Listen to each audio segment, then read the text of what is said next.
The outer system was silent, or at least it was supposed to be. The listening post on Neptune's far orbit floated like a cold black knife against the stars. Only 5 people lived inside, and they had stopped trusting silence months ago. Kira Lane sat at the console, fingers stiff inside thin gloves. She had worked there for 4 years, logging ordinary cosmic noise, pulsars, static, fragments of radio bursts from Jupiter. Tonight, her screens showed something new. A sharp tone cut through the room. Not the usual soft beep of routine traffic, a deep rising pulse. Red lights flickered on the panel. Unknown transmission detected, the machine voice said. Kira's partner, Elias Vance, drifted from the sleeping quarters, hair floating in 0G. Another rock-bouncing radar? He asked. She shook her head. No, look. On the main display, a pattern of dots scrolled from right to left. Not random. 3 groups, then a pause. The signal repeated again and again like a heartbeat. It's not Earth, not even close to our coding. A third crew member, Dr. Jan Wen, appeared holding a mug of cold tea. He stared at the screen. Coordinates, he whispered. Coordinates? Elias frowned. Yes, old star charts. The numbers are star positions. It's pointing somewhere out beyond Kuiper, the pulse kept repeating, louder now. Then a second line of symbols appeared beneath the first. Kira's skin crawled. This line was in a language none of them knew, but somehow felt aimed at them. What does it say? Elias asked. Yun's lips moved as he tried to translate. I don't know. But the first glyph looks like a warning sign. Radiation hazard, maybe. Or danger. Before anyone could react, the station lights dimmed. The external cameras picked up something. A faint, long shadow gliding behind the listening post. Not a rock. Not an Earth ship. Kira turned the camera feed full screen. In the darkness, a massive, thin structure floated. It had no running lights, no heat signature. Only its edges glimmered with reflected sunlight. Is that a ship? She breathed. The pulse on the console stopped. Silence returned, heavy and complete. Then a new sound came through the speakers. A single, low, human-like voice speaking in broken English. Stop watching, stop listening. You are not safe. The words were slow, distorted, like a recording played underwater. The crew froze. Elias reached for the comm switch. We need to send this to Earth Control now. Kira grabbed his wrist. What if it's bait? Doesn't matter, he said. This is first contact. The voice repeated, stop, listening, not safe. Then silence again. The shadow drifted further into darkness until the cameras lost it. An alarm on the console began to flash. Data flood incoming. Lines of alien code poured into their systems, filling storage banks, shutting down auxiliary sensors. The message's last line before the system locked was in perfect English. Tell them we tried. Middle Build Earth Control received the emergency burst 35 minutes later. Deep inside a hidden facility in Colorado, Director Mara Keene read the transcript 3 times. Her team argued, was it a prank? A hack? An enemy state's experiment? Mara was not laughing.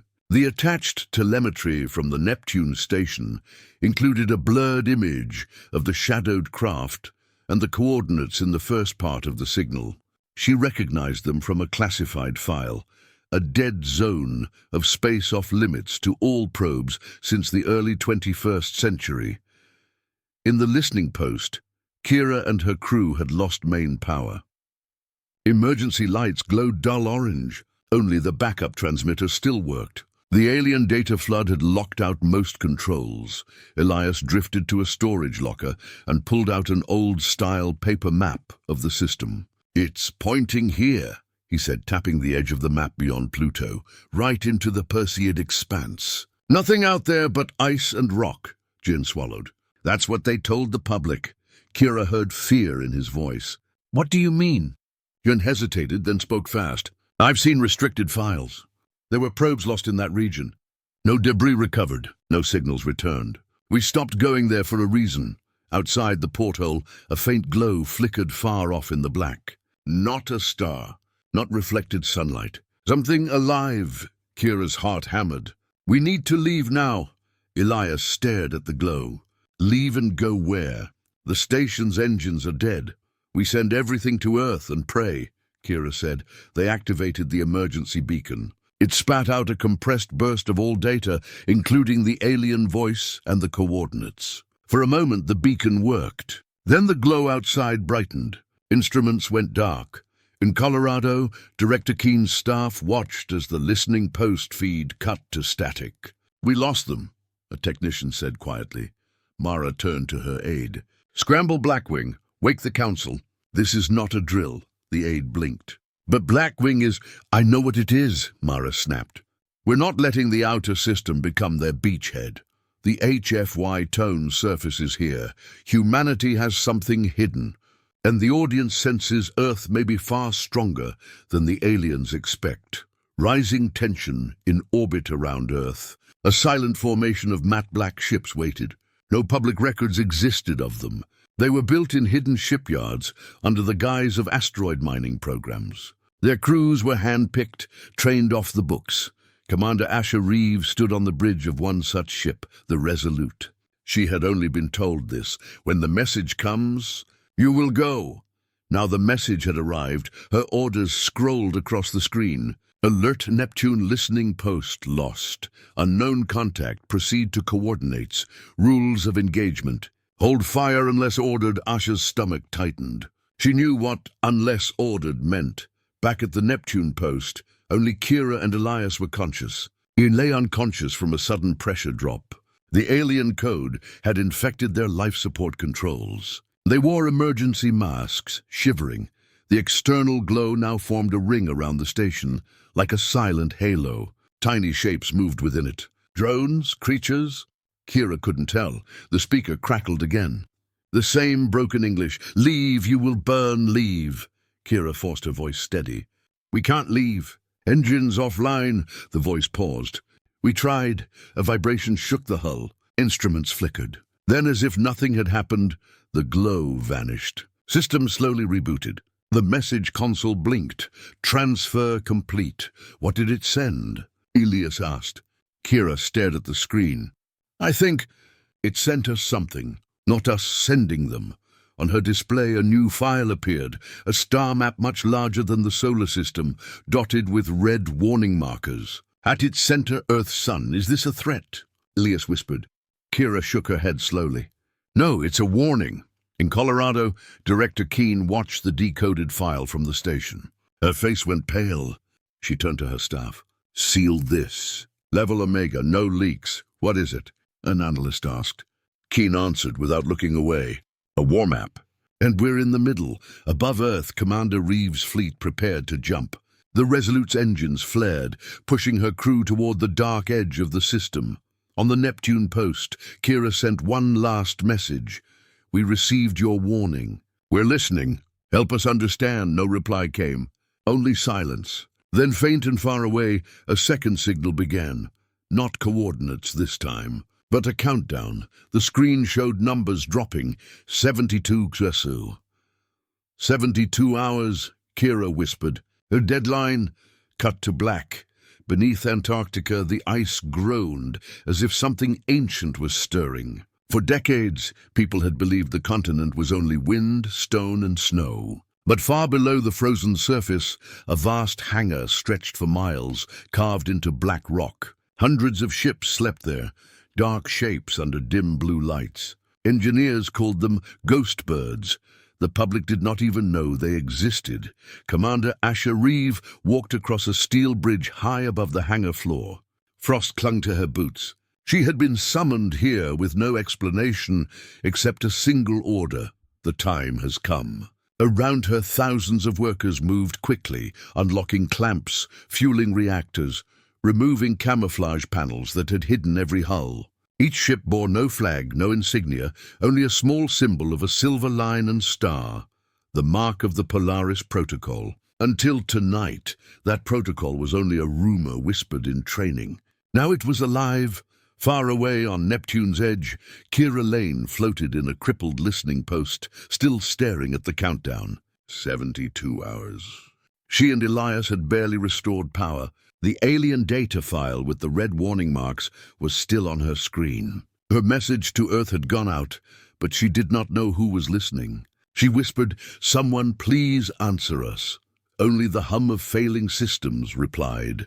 On Earth, Director Mara Keene stood in a glass control room deep under Colorado. Monitors showed satellite views of Antarctica where no satellites were supposed to see. In real time, the ice sheets split open like sliding doors. A hidden runway appeared, glowing under harsh white lights. She spoke to her aide in a calm voice that did not match the fear in her eyes. "Begin stage 1. All units launch." Her aide hesitated. "Are we sure? Once they leave, there's no hiding them." Mara nodded. The countdown started. "We are out of time." Down in the hangar, engines began to wake. Low vibrations rolled through the rock. Frost fell from the ceilings like snow. Pilots filed onto boarding ramps. None of them wore national uniforms. They were drawn from every continent, sworn to secrecy years before.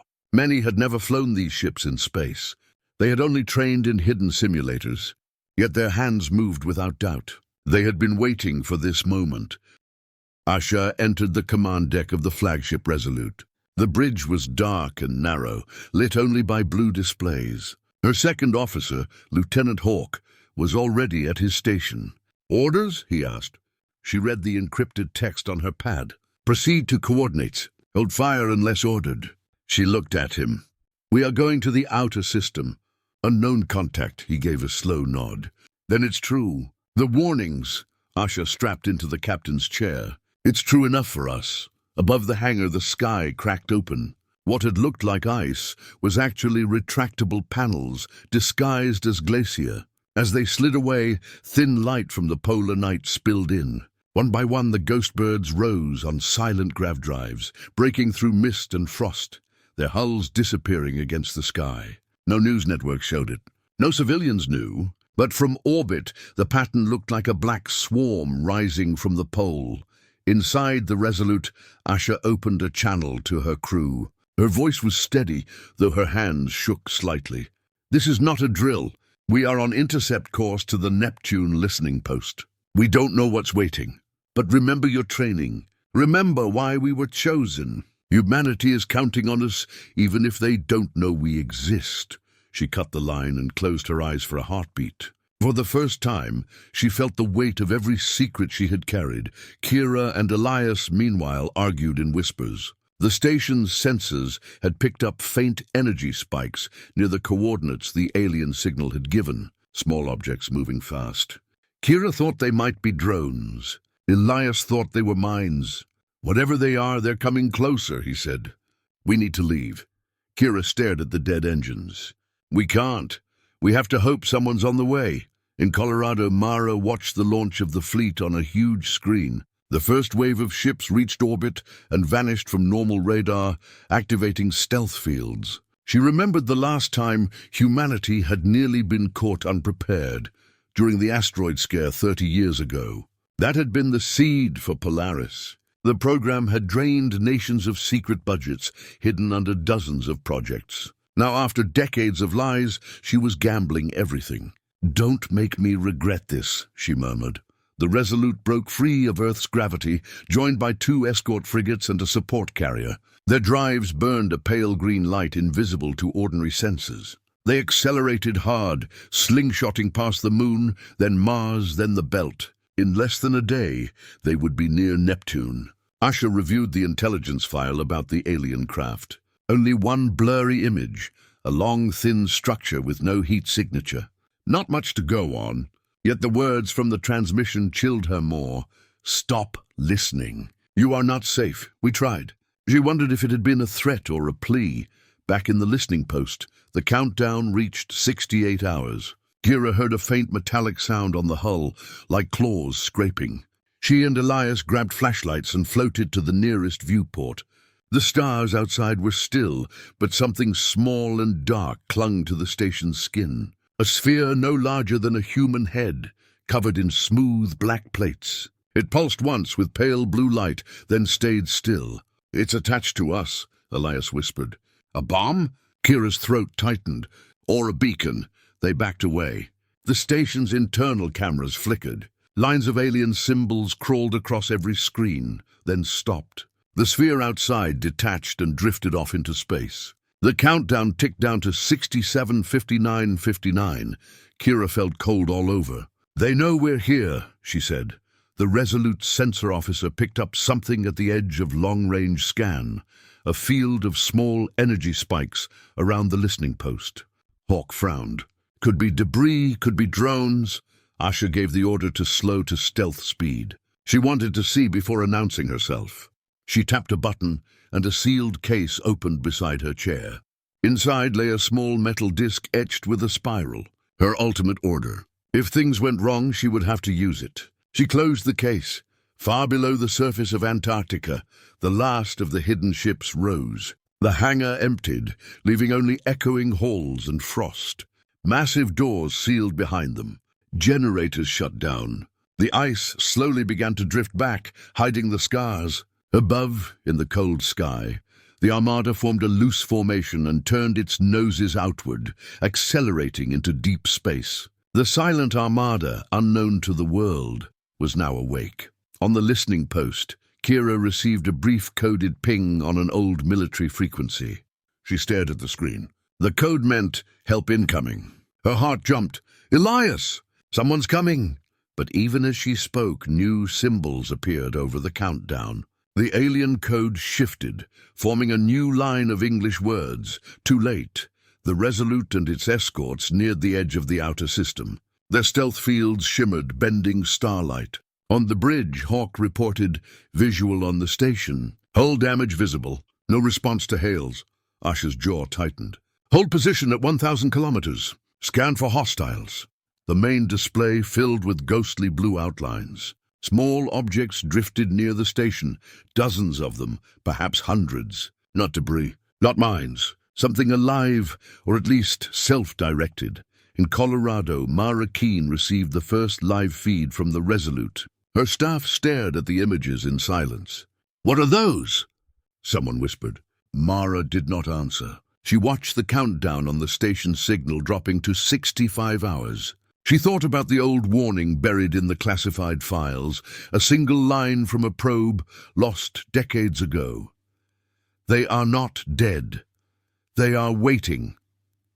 Asha stood from her chair. She had trained her entire life for war, but this felt different. The alien objects did not move like fighters. They drifted slowly, forming a ring around the listening post, almost protective. She wondered if she was about to fire on beings who were not her enemy at all. But she had her orders. "Prepare defensive grid," she said.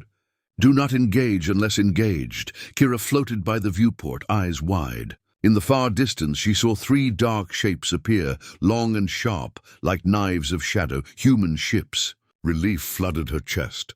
She banged on the glass as if they could see her. "They're here!" "We're saved." Elias looked too, then noticed the alien drones turning, their pale lights flickering. "They see them," he said softly. The alien voice crackled once more through the speakers, clearer than before. "You should not have come." The countdown dropped to 64, 59, 59. Kira gripped the console. "What happens at 0? No answer came. The Resolute's comm officer turned to Asha. "We're picking up a broadcast directly from the station. Unknown language plus English countdown." Asha nodded. "We'll board if we can." "Ready the strike team."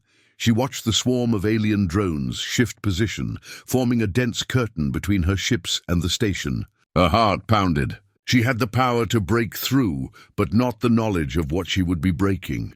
In Colorado, Mara whispered to herself, "Come on, Asha, bring them home." She felt the weight of decades of secrecy pressing down. This was the moment when the world would either stay ignorant or be thrust into the open war she had feared all her life. Kira and Elias clung to each other as the station shuddered. The sphere had returned, now joined by 3 others, attaching to the hull like seeds. The alien voice said one last phrase, "We tried." Then the lights went out. In the silent dark, the silent Armada closed in, engines burning invisible fire. Humanity's hidden fleet had finally awakened, but what waited for them might not be an enemy at all. Or it might be something far worse. Darkness lay between Jupiter and Saturn, a black lane of space where signals bent and vanished. It was here the Resolute and her escorts drifted in stealth, engines low, hulls cold. Commander Asha Reeve sat in the captain's chair watching the main screen. The alien swarm around the Neptune post had stopped moving. No light, no sound, only the soft ticking of the countdown coming through on every channel. 60 hours left. Still no reply from the station, Lieutenant Hawk reported. His voice was a whisper, as if afraid of waking something. No movement from the drones either. They're waiting for us, Asha said. Or warning us off. She looked at the sealed metal disc next to her elbow, the symbol of her ultimate order.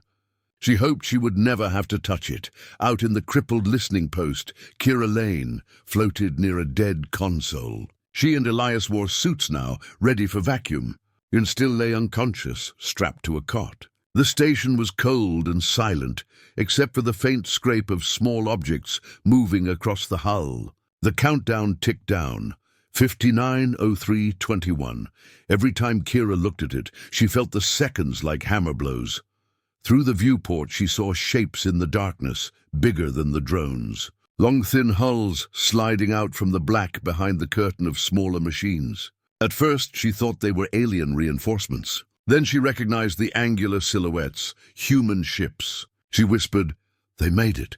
Relief and fear twisted together in her chest. Would the aliens attack now? On the Resolute, the sensor officer stiffened. Large energy spike portside. They're powering something up. The swarm of drones lit with pale blue glows, forming a shifting wall between the station and the human ships. In the middle of the wall, a single opening appeared, a dark corridor wide enough for one ship. "They're letting us through," Hawk said. "Or luring us in," Asha replied. She stood. "Signal them." The comm officer sent a burst in clear English. "This is Commander Asha Reeve of the Resolute. We are here to assist Earth personnel. Ceasefire. Do not interfere." No answer came, only the pulsing lights of the drones. Asha took a breath. "Move in slowly. No weapons hot." The Resolute glided forward into the dark corridor between alien machines. Outside the windows, the drones hovered motionless, their faint lights glowing like ghostly eyes. No heat signatures, no engines, only silent movement. Inside the listening post, Kira pressed her helmet against the glass, watching the Resolute approach. She could almost see faces in the bridge windows. She raised a hand but knew they could not see her. The alien drones around the station rotated slightly, tracking the incoming ship. The countdown reached 58 years. Then a new signal cracked over every frequency at once, a voice deep and distorted but clear English words. "Ceasefire. Leave this place." "Last warning." Hawk's hands hovered over his console. "That's our phrase," he whispered. "Ceasefire," Asha frowned. "They're quoting us." Before she could answer, a sudden flash erupted on the far side of the station. One of the escort frigates had fired a defensive flare after a drone drifted too close. The bright burn of plasma lit the entire area like a false sunrise. The alien swarm reacted instantly. Pale blue lights flared white. Drones shot forward like a living net, ramming the frigate's hull. No explosions, just a silent impact, and then the frigate went dark, systems dead. "Frigate 2 disabled," Hawk shouted. "They think we fired on them," Asha said. "Get us between them and the station now." The Resolute's engines roared to full burn, breaking stealth. The ship surged forward. Drones darted around her like hornets, but did not strike yet. Inside the station, the lights flickered back on. The alien code scrolled across every screen. English words appeared, too late. "Ceasefire ignored," Kira felt the station shudder. The small black spheres clamped on the hull detached and drifted away like spores on the wind. Outside the window, the drones and the human ships moved in a slow dance. No shots fired yet, but tension crackling like static. On the bridge of the Resolute, Asha opened a wide channel. "Unknown vessels. We are not attacking. Repeat, we are not attacking. One of our ships discharged a flare only. We mean no harm." Silence. Then the alien voice again.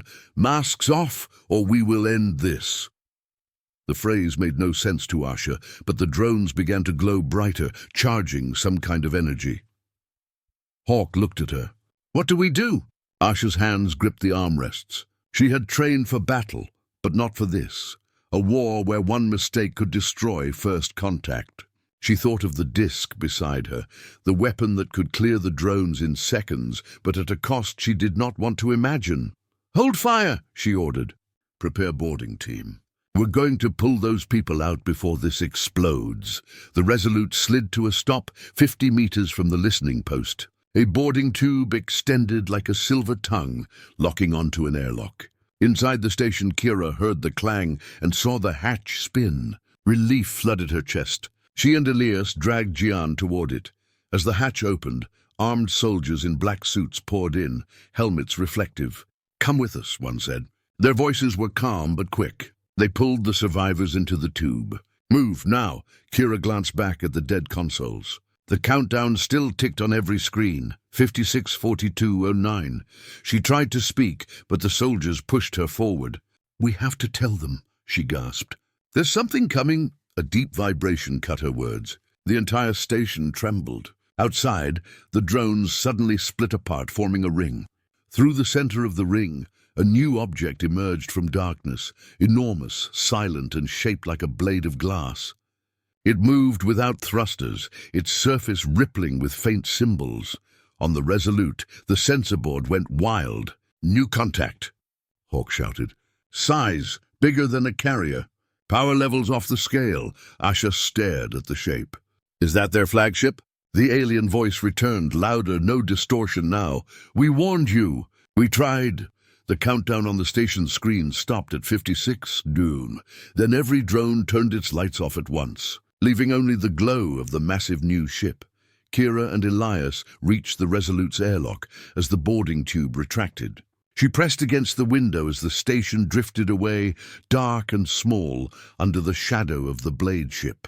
She felt a strange mix of gratitude and grief. Whatever the aliens were, they had not killed her yet. But something worse might be about to start. Asha closed the hatch and turned to her crew. "Get us out of here." Engines flared. The Resolute pulled back, but the blade ship moved faster, gliding to block their path. Space around it shimmered as if bending. All instruments flickered. "What's it doing?" Hawk asked. "Showing us its true power," Asha said softly. In Colorado, Mara Keene watched the live feed in silence. Around her, aides whispered, but she only saw the great alien ship and the ring of drones. This was not the skirmish she had expected. This was something older and deeper.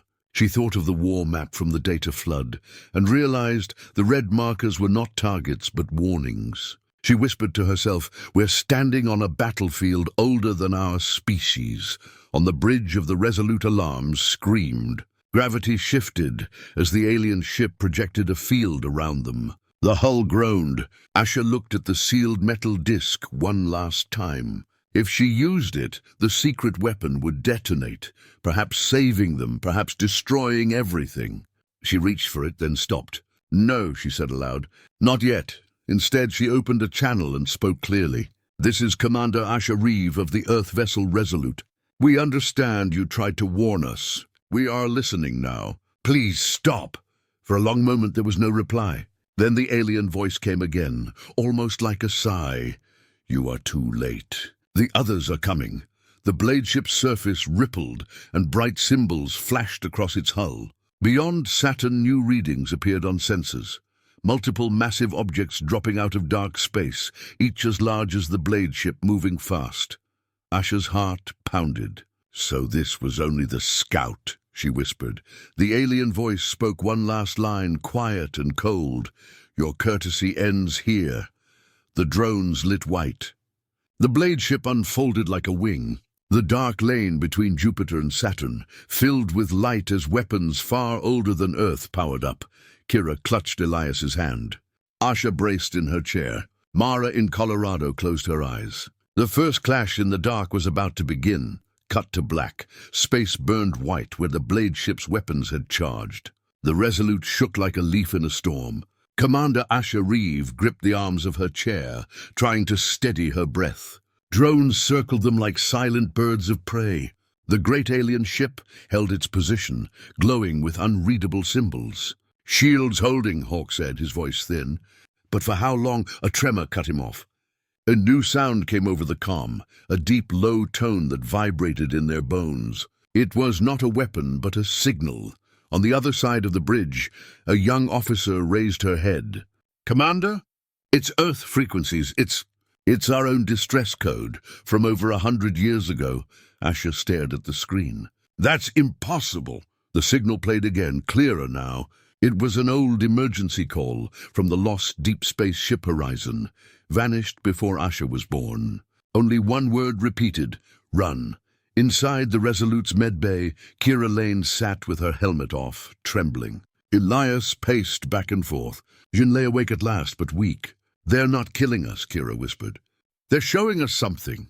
Elias shook his head. "I don't care what they're showing. We need to leave." Back on the bridge, the great blade ship moved. Its drones parted to form a new corridor. Through that corridor, the alien vessel projected an image into the dark, a ghostly scene of another world, a burned plain, a shattered city, skies torn open. Among the ruins lay wrecks of ships that looked disturbingly human but older, cruder. Symbols like those on the blade ship glowed faintly on their hulls. Hawk swallowed. "Commander? Those ships. They're from the Horizon era, but they have the same markings as the aliens." Asha felt a cold weight in her chest. "Not aliens," she said softly. "Ancestors." A new voice joined the channel, not distorted now, but steady, almost human. "You carry our blood. You forgot us. You broke the truce." Mara Keene in Colorado leaned forward over the command table as the same transmission came through. Around her, the Pentagon war room had fallen silent. "Play that again," she said. The AI replayed the line. "You carry our blood. You forgot us. You broke the truce." Someone whispered, "They're not aliens. They're us." Mara turned to her aides. "Not exactly.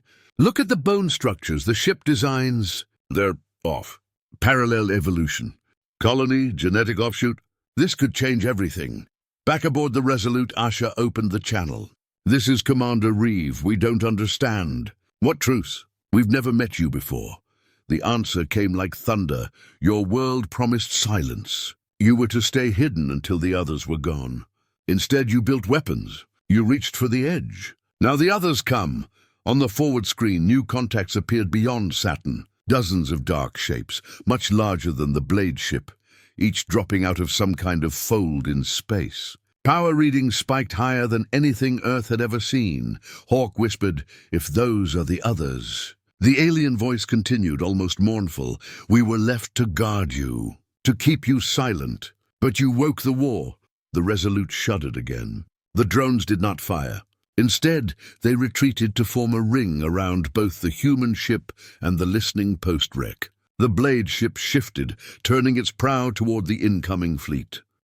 Kira and Elias hurried to the bridge, drawn by the rising alarms. They stepped out of the lift and stopped cold at the view. "What are those?" Elias breathed.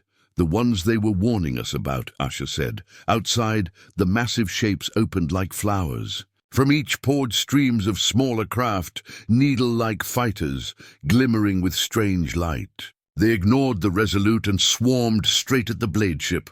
Without warning, the blade ship fired. Not at the humans, but at the new arrivals. A ribbon of white energy lashed out, slicing through a cluster of needlecraft. In answer, a wave of red pulses came back, striking the blade ship's shields. Hawk stared. "They're fighting each other." Asha's mind raced. The aliens were not attackers. They were protectors, but protectors of what?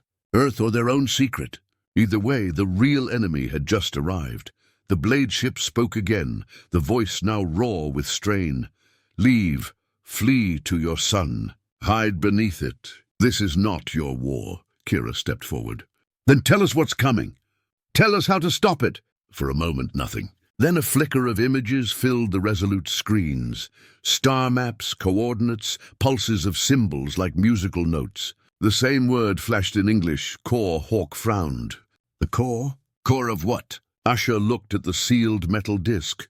Earth's secret weapon. She realized it had been built from fragments of old Horizon technology. Maybe they had known long ago about this core. Maybe it was the only thing Earth had that mattered. Outside, the battle between the blade ship and the incoming fleet intensified. Light speared across space, silent but deadly. Debris from shattered fighters drifted past the Resolute. The drones that had surrounded the human ship broke formation, some firing at the invaders, some shielding the Resolute. Asha made her decision. "Plot a course back to Earth," she ordered. Hawk blinked. "We're just leaving?" "We're carrying survivors, data, and a warning," Asha said. "We can't fight this war here." "Not yet," the engines roared. The Resolute turned, accelerating hard toward the inner system. Behind them, the blade ship loosed another beam, cutting a swathe through the enemy fighters. One of the giant enemy vessels shifted to pursue the Resolute, but a wall of drones threw themselves into its path, detonating in blue flashes to block it. Kira watched the screen, tears in her eyes. "They're dying for us," she whispered. Elias gripped her shoulder. "Then we can't waste it." In Colorado, Mara Keene watched the feed cut out as the Resolute accelerated beyond relay range. She looked at the rows of worried faces. "Get every asset ready. We have less than a week before they reach Earth orbit." One of her analysts turned to her. "Ma'am, what about the core? We still don't know what it is." Mara's gaze was cold. "We're going to find out, and we're going to use it." Out past Saturn, the blade ship fought alone against impossible odds. Its surface cracked, glowing from within like a living thing. As it fired again, its voice echoed one last time through the Resolute's comms, faint but clear. "We held them for you. Now remember." Asha listened in silence. She looked at the survivors, at her crew, at the disk by her hand. Whatever remember meant.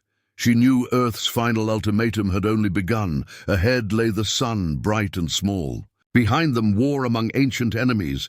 The Resolute carried its warning home. The countdown to Earth's test had started. Cut to black. Rain lashed the windows of the hidden command bunker under the Rockies. Giant screens flickered with satellite feeds, ship positions, casualty reports. Voices muttered in every language, but none were calm. Humanity's fleets were limping back from the outer system. The alien armada had not pursued yet, but everyone knew they would. Time was running out. Commander Asha Reeve stood in the center of the room. Her uniform was still scorched from the Resolute's escape. In one hand, she held the sealed metal disc recovered from Horizon wreckage. In the other, she held a simple data slate. Her voice was low but steady. "We go live in 4 minutes." Around her, techs and translators worked feverishly. They were not just aiming at Earth's networks. They were hijacking every known alien channel, pulse wave and fold space band. When the broadcast began, the whole sector of the galaxy would hear it. This was the hook, a live broadcast no one had ever attempted. A single human voice speaking across species, across empires, under the shadow of annihilation. Viewers saw the countdown clock tick. 3 minutes. 2. In the silence, the hum of the core disk seemed louder than the servers around it, as if it were alive. Mara Keene entered, hair still damp from a helicopter flight. She met Asha's eyes. "Once we speak, there's no taking it back. They'll know exactly where we are." Asha nodded. "They already do." She looked at the camera lens, a black glass eye. "This is not about bluffing anymore. This is about telling them the truth." The room darkened as power was diverted to the fold transmitter. Her deep tone pulsed through the bunker, the same vibration Asha had heard near the blade ship. Lights dimmed. The sealed disc on the console glowed faintly blue. 1 minute. Technicians raised their hands, signaling ready. The whole bunker seemed to hold its breath. Outside the mountain, the storm raged harder, lightning striking the peaks like spears. 30 seconds. In orbit, the first of humanity's hidden warships, enormous black silhouettes, moved into position. Cameras aboard them linked to the bunker. All of Earth's secrets, built for a war no one had expected, now stood revealed. 10 seconds. Asha took a single, steadying breath. In her mind, she saw the blade ship's last words. "We held them for you." Now remember, 0 every screen in the bunker flared white. Across human and alien space, transmissions froze, overridden. Fleets paused mid-maneuver. Civilian channels turned to static and then to a single image, a woman standing in a dark room. eyes fixed on the viewer. "This is Commander Asha Reeve of Earth," she said, her voice carrying a weight far older than her years. "We know you are listening. We know who you are." Behind her, the sealed disc pulsed once. The camera trembled slightly as if under invisible pressure. "For too long," Asha continued, "we pretended to be less than we are. We kept our ships hidden. We watched as you circled our world. We endured your probes, your tests, your quiet threats. No more." The words were simple, but each landed like a hammer. Viewers in alien control rooms leaned closer. Soldiers froze over their consoles. In the silent darkness between stars, the echo of her voice seemed to travel without end. "You have ignored our warnings. You have attacked our people. You have brought war to the edge of our home. This is our final message." Asha stepped aside. Behind her, a giant screen flickered to life, showing the hidden fleet rising from oceans, ice sheets, deep canyons, colossal carriers, spear-shaped destroyers, swarms of drones. The silent armada revealed at last. "You will cease fire," Asha said, her tone dropping to a whisper, "or you will face our true power." The sealed disc opened like a flower. For a heartbeat, something impossible shone inside.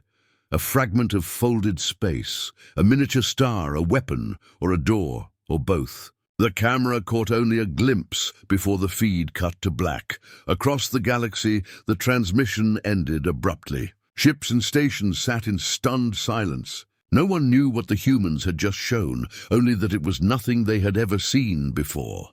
In the bunker, the room erupted with noise. Technicians scrambled to check that the system had not blown. Mara Keen put a hand on the console. "It worked," she breathed. "Every channel, every ship." Asha closed the disc, her hands trembling now. "Then now we wait." Out near Neptune, alien commanders stared at blank screens. Some snarled orders to attack at once. Others hesitated, remembering ancient treaties. Rumors spread like fire. Had the humans built a core weapon? Had they awoken something buried? In the cold of space above Earth, the silent armada aligned its hulls, black triangles against the stars. Engines glowed, weapons hummed. The sky over every continent filled with strange contrails as drones rose to high orbit.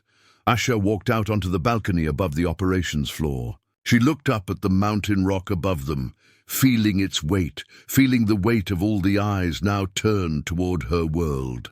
Her words had been simple, but she had felt the moment when the galaxy flinched. Down below, Kira Lane stood beside Elias and Jian, now in new uniforms. They had been given roles aboard the flagship. They watched the screen showing alien space. Jian whispered, "Do you think they'll stop?" "No," Kira said quietly. "But now they're afraid." In a dim chamber, somewhere far beyond the edge of Sol, a council of non-human leaders argued in harsh voices. "They cannot have the core," one hissed. "It was sealed." Another replied, "Perhaps they are the heirs. Perhaps the weapon chooses them." Silence fell. Back on Earth, Mara Keen approached Asha. "If they call our bluff..." Asha looked at the glowing disc in her hands. "Then it won't be a bluff." Thunder rolled outside. The cameras caught the silent armada rising above the clouds, black wings blotting out the stars. For the first time in centuries, humanity stood openly as a power among the powers. The final seconds of Part 5 close on that image. A fleet of hidden giants revealed, a world holding its breath, and a single ultimatum echoing across the void, cut to black. Dark clouds rolled over the Pacific, as if the sky itself were holding its breath. Far below, under miles of reinforced water and steel, a vault older than most of the fleet hummed to life. No one outside a tiny circle of commanders even knew it existed. The code name whispered through the corridors was Project Aegis. "The hook begins here." A countdown clock flickers on a concrete wall. Engineers in sealed suits watch a circular door the size of a stadium slowly rotate open. Steam hisses from hidden vents. Inside, something glows, faint blue-white, pulsing like a heartbeat. The sound is not mechanical. It vibrates in bone and teeth. The camera pans across the technicians' faces, pale and frightened. Even they don't know what they're looking at. On the flagship Resolute, Commander Asha Reeve watches the live feed from the vault. Her hands grip the rail. The sealed metal disc she carried from the Horizon wreck sits on a pedestal before her, now wired directly into the vault's control systems. Around her, Mara Keen and the ship's new science chief trade worried looks. "We're sure about this?" Mara asks. "No," Asha answers quietly. "But if the aliens attack again, this is all we have left." A low tremor shudders through the ship as the vault's inner chamber reveals itself. A monolithic object rises slowly from the water, a black cylinder latticed with silver veins, humming with the same sound as the disc. The technicians whisper in awe. This is the heart of Project Aegis, a weapon built from fragments of Horizon technology and something even older. Until today, no one had dared power it on. Back in orbit, the silent armada forms a protective shell around Earth. Its ships look like dark mountains hanging in the sky. Families on the ground stare upward at shapes blotting out the stars. News feeds replay Asha's ultimatum. Commentators speculate wildly about what our true power might mean. No one knows. Everyone waits. Inside the vault, a console screen flashes. Energy threshold reached. Core synchronization complete. Engineers glance at each other. The final key sits in front of Asha aboard the Resolute. Her thumb hovers over it. One press and Project Aegis will awaken fully. Asha hears the blade ship's last words echoing in her mind. "We held them for you. Now remember." She presses the key. A soundless shock ripples through the vault. The black cylinder lifts higher, shedding water in sheets. Symbols burn along its sides, not in any human alphabet, but close enough to read. Protection, shield, mirror. The technicians gasp as a thin shell of blue light expands outward, passing through walls, oceans, and rock. Satellites in orbit register the wave as it spreads across the entire planet. On the Resolute, screens flare white. Asha's crew shout status reports. "Massive energy spike. Uncharted field forming. We're inside it!" Then silence. The instruments show nothing. Outside the viewports, Earth looks the same. But stars near the horizon seem slightly bent, as if light itself is curving around an invisible barrier. Mara Keen grips the rail. "What did we just do?" Asha turns to her quietly. "We just raised the shield." Across the system, alien commanders watch their sensors flicker. Probes sent toward Earth vanish into nothing. Communication beams scatter. One admiral hisses in frustration. "They've cloaked themselves." The humans have built a wall. Back in the vault, the black cylinder continues to rise until it locks into a cradle. New panels unfold from its sides, revealing smaller pods like seeds. The lead engineer whispers, "These aren't weapons, they're emitters." But a warning flashes across the screen. Field stability low, synchronization incomplete. If the core fragment inside Asha's disk isn't perfectly tuned, the entire barrier could collapse or explode. On the flagship, Asha studies the pulsing disk. It seems to vibrate with a will of its own, as if something inside it recognizes the greater machine. Kira Lane steps forward. "Commander, it's like the images we saw from the blade ship. It's a shield, but also a beacon." "A beacon for what?" Elias asks grimly. Before anyone can answer, alarms blare. Out beyond the moon, alien ships appear out of fold space, the same faction that attacked the blade ship near Saturn. They hold position, testing the barrier. A beam of energy lances toward Earth and vanishes on contact with empty space. Cheers erupt in the bunker beneath the Rockies. The shield held. For the first time in days, people dare to breathe. But the readings on Asha's console tell a darker story. Each attack drains the field's stability a little more. The alien fleet seems to sense this. More ships arrive circling the invisible wall. Asha makes a decision. Bring Project Aegis fully online. Deploy the secondary nodes. Engineers in the vault release the pods from the main cylinder. They rise through shafts to the surface, launching like black seeds into the sky. In orbit, they take position at precise points, forming a web of faint blue lines. The barrier strengthens, but the disk in Asha's hands grows hot, its glow intensifying. Mara watches her. "If this thing is more than a shield," "I know," Asha says. "We might be lighting a signal we don't understand." In a chamber far beyond known space, alien counselors watch the humans' barrier form. One whispers, "The core awakens." Another says, "The guardians failed. Now the heirs will call the sleepers." They fall silent, realizing too late what may come. On Earth's surface, ordinary people see strange auroras dancing across the sky, colors they cannot name. Some kneel and pray, some cheer. All know something has changed. For a moment, the planet seems wrapped in a quiet hum, as if it is breathing. Inside the Resolute, the crew watches new data appear on their screens. Coordinates forming in deep space, pulsing in time with the disk. Not random, a pattern, a destination. Kira points. It's pointing somewhere. Asha realizes the truth. Project Aegis isn't just a shield. It's a key. And once fully awakened, it may open whatever lies at those coordinates. Alarms again. The alien fleet fires a coordinated strike, dozens of beams at once. The barrier ripples but holds. The disk in Asha's hands flares bright, searing her palms. She drops it onto the console. Symbols flash across its surface, the same symbols she saw on the blade ship's wrecked memory banks. Mara leans close. "What's it saying?" Asha stares at the shifting characters. It's telling us to choose. Shield only or release? Release what? Asha looks out at the alien fleet, hammering their invisible wall.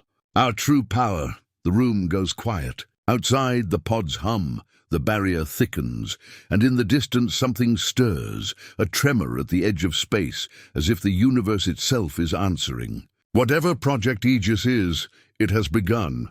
Cut to black. The alien fleet hung beyond the invisible wall like a black storm waiting to break. Thousands of hulls, each glowing with red veins of power, circled and probed the shimmering curve of Earth's new shield. Every few minutes, another test beam struck and dissolved into nothing. On the surface, people watched the sky, sensing the pressure even though they could not see it. Inside bunkers and command ships, no one slept.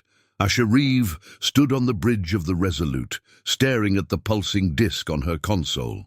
Project Aegis had held for 2 days, but the field's readings were dropping. The pods orbiting Earth glowed weakly, their blue lines flickering. Each alien strike drained them faster. If the shield failed now, the whole planet would be naked. Kira Lane and Elias stood beside her. She sat at a console, pale but determined. Around them, officers whispered and typed. Every display showed the same grim truth. The wall was dying. This is where the hook begins. A sudden tremor shakes the ship. Outside the viewport, a new alien weapon unfolds. A long, jagged spine, bristling with orbs of red light. It powers up silently. Instruments spike off scale. The alien admiral has decided to end the stalemate. In one blow, they will shatter the human shield. On the other side of the solar system, Mara Keen watches the same feed in the underground command center. Her voice is calm, but her hands grip the table. If they fire that thing, she says, we lose everything. Back on the Resolute, Asha hears the core disk humming again, louder than before, as if it senses the threat. Symbols flicker across its surface. The choice remains. Hold the shield or release what lies inside. She looks at Kira. If I trigger it, we can't take it back. Kira meets her eyes. If you don't, Earth dies. The alien spine reaches full charge. Tiny sparks leap between its orbs. Space around it bends. Sensors show the shield's integrity plunging. Asha presses her palm to the disk. A single pulse of blue-white light bursts outward from the core. Not a beam, but a ripple, like a heartbeat through water. It spreads through the pods, through the barrier, and into the empty dark beyond. For an instant, every alien ship freezes. The red veins along their hulls flicker. Then something impossible happens. They vanish from human senses, not destroyed but shifted, as if space itself moved them aside. On the bridge, Hawk gasps. What did we just do? Outside the viewport, where an armada had floated, only drifting debris and faint shadows remain. The massive spine weapon hangs inert, its lights extinguished. Asha grips the rail. We didn't fire, she says softly. We folded them. The core pulses again. On the far side of the moon, 3 alien warships reappear, twisted and broken, their crews stunned. Others blink back thousands of kilometers away, scattered and disoriented. The barrier still stands, but now the humans can reach through it. Project Aegis isn't a shield, Mara says over the link, her voice hushed. It's a mirror. It sends their force back at them. Asha's crew leaps into action. Lock onto the scattered vessels, she orders. Target, but don't fire unless they do. Show them what we can do. Human destroyers slip through invisible seams in the barrier, strike and vanish again before any retaliation can land. Alien formations crumble. Their admirals shout conflicting orders. Fear spreads through the fleet. On Earth's surface, people see the aurora brighten. The pods above shift into new positions, forming patterns like wings. News anchors speak of a hidden strike, a weapon that turns enemy attacks inside out. Children cheer from rooftops as streaks of light flash across the night sky. Asha activates the channel, her voice steady. This is Commander Reeve of Earth. You are scattered. You are vulnerable. Cease hostilities now. Any further attack will be reflected back upon you. For a long moment, no answer. Then a broken voice in an alien tongue comes through, translated by the AI. We did not believe you. We believe now. Across the system, alien ships power down their weapons. Some drift in surrender, others flee into fold space. The few who still fire find their shots turned back, tearing through their own escorts. The tide of war shifts visibly, minute by minute. Kira looks at Asha, her eyes wide. We're winning. Asha doesn't smile. We're not winning. We're showing them we can't be beaten easily. That's not the same thing. In the deep of space far beyond the battle, the tremor felt at the edge of the universe stirs again. The core disk glows hotter, as if answering a call only it can hear. Mara Keen watches the readings climb. Whatever built this weapon is waking up, she whispers. And it's not human. Back on the bridge, the crew celebrates as alien ships retreat. Asha keeps her gaze on the pulsing disk. The blade ship's last message echoes in her head. Now remember, the turning tide has come, but something else is rising behind it, something older than either side. Project Aegis has revealed humanity's unseen strike, but also lit a beacon across the stars. As the episode closes, the camera pulls back, Earth wrapped in blue light. The alien fleet in disarray, the silent armada, shifting into a new formation. The core pulses once more, sending out a signal no one can yet decode. Beyond the edge of known space, something vast begins to move. Cut to black, space went silent. No beams, no detonations, no flashing hulls. Every alien ship around Earth hung frozen in place, engines dark, weapons cold. The pods above Earth glowed so bright, they painted the oceans in pale blue. Across the planet, people ran into the streets and pointed at the sky. The war had stopped without a single order being spoken. On the bridge of the Resolute, Asha Reeve felt the silence pressing against her chest. Her crew stared at their screens, at each other, at her. "Why aren't they firing?" whispered Kira Lane. Jian shook his head. "It's not them," he said quietly. "It's something bigger." The core disk pulsed in Asha's hands, like a living heart. Symbols crawled across its surface faster and faster. Somewhere far away, something had answered its call. That's the hook. Before anyone can react, every star in the sky flickers. Not just dimming, but pulsing, as if a heartbeat sweeps through the galaxy. Instruments scream with unreadable data. Space outside bends. The alien fleet starts to tremble, hulls groaning as invisible pressure touches them. Entire constellations seem to lean closer. Mara Keen watches from the underground command center, her knuckles white. "It's the builders," she says, voice barely a breath. "They're here. In orbit, the barrier above Earth opens like a curtain. A tunnel of shimmering light appears, leading outward to blackness deeper than any human probe has reached. Within it moves a shape too large to be measured, a presence not of metal, but of thought. It does not speak in words. It speaks in pulses of light and a low vibration everyone can feel in their bones. Alien and human alike hear it. On every ship, on every screen, the same translation appears. Enough. Weapons power down automatically. Alien captains bow their heads. Children on Earth stop crying. The voice comes again, not angry but final. This conflict ends. No more fire. No more masks. Asha looks at Kira. It's judging us, she whispers. The core disk glows white-hot. Symbols rearrange themselves into a map, not of stars, but of empty spaces between them. The voice pulses once more. This is your warning. Build wisely.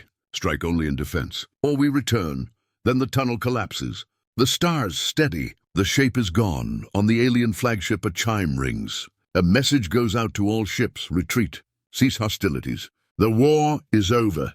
Vessels turn and fold away one by one, leaving only drifting wrecks and silence. The massive spine weapon crumbles into ash. The red veins across their hulls fade to grey.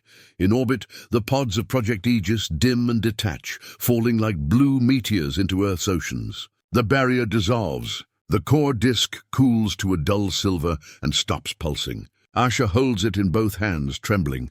We didn't win, she says softly. We survived. News spreads within minutes. Across Earth, strangers embrace. Screens show empty skies. Commentators call it a miracle, a cosmic intervention. Some whisper about ancient guardians. Others call it humanity's awakening. Mara Keen walks alone through the underground corridors, thinking about the map the core showed before it cooled. Empty spaces between stars, routes to something. She knows this isn't an ending. It's a threshold. On the Resolute, Kira watches the first sunrise without sirens in weeks. What now?